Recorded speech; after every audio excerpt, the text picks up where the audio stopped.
Нова сабота, нова демонстрација на жолтите елеци. Една по друга недела демонстрантите во Франција и пркосот на полицијата низ цела држава.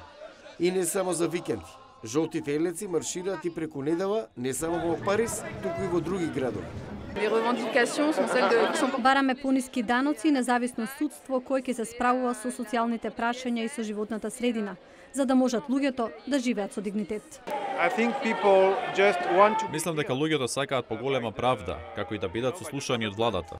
Некои демонстранти го опишуваат движењето на жолтите елеци како револуција против реформите потикнати од владата на претседателот Емануел Макрон.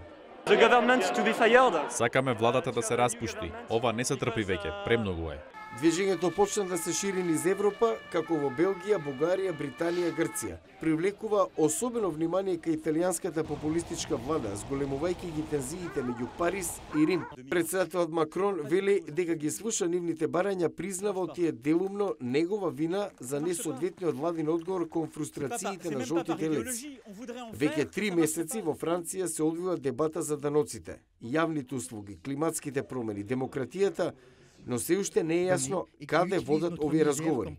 Се споменува референдум, што многумина го гледаат како ризичен потек. Исто така многу е тешко да се доближат барањата на жолтите елеци и реформите на Макрон. Ова движење нема лидер и не секогаш сите се со ист став.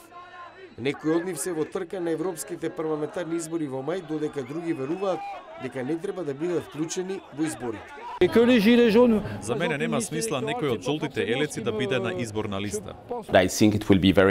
Мислам ќе биде многу тешко успехот во француското општество да го направат изборен успех. Прашањето е што е следно за жолтите елеци. Тешко е да се каже. Она што е сигурно дека тие ќе бидат на улиците следната сабота.